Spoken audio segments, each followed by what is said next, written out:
Yohanes 3 ayat 16a. Karena begitu besar kasih Allah akan dunia ini, sehingga Ia telah mengaruniakan anaknya yang tunggal.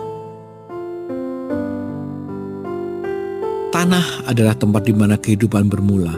Setiap benih yang ditanam di dalamnya harus melalui proses yang penuh tantangan, terkubur dalam kegelapan, melebur dengan tanah, bahkan seolah mati sebelum akhirnya tumbuh. Namun, dari proses itulah benih dapat berkembang menjadi pohon yang kokoh, memberi kehidupan dan manfaat bagi sekitarnya.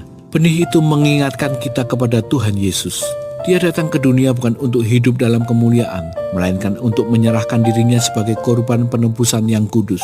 Dia memilih jalan penderitaan, menanggung dosa manusia, dan mati di kayu salib agar kita memperoleh kehidupan kekal. Yesus memahami bahwa tanpa kematiannya tidak akan ada penebusan, tidak ada harapan, dan tidak akan ada kehidupan yang baru bagi kita.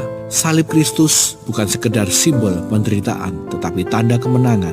Melalui kematiannya, setiap kutuk telah dihancurkan, kutuk penderitaan, ketidakadilan, dan kehidupan yang sia-sia.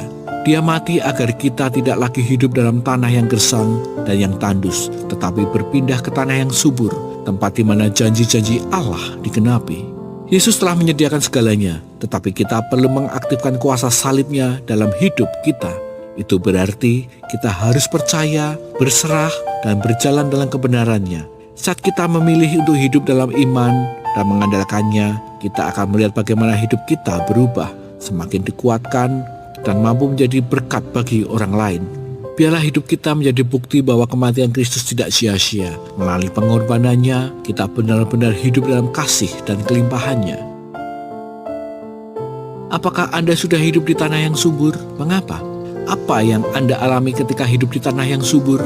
Bagaimana cara Anda mengajak orang lain untuk berpindah dari tanah besi ke tanah yang subur?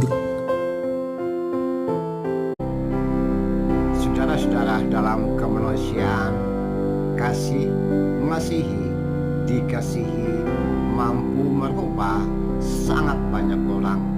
Bahkan bisa disebut seluruh umat manusia berubah karena kasih Tuhan, karena Tuhan mengasihi manusia. Hal yang sama pun bisa kita lakukan.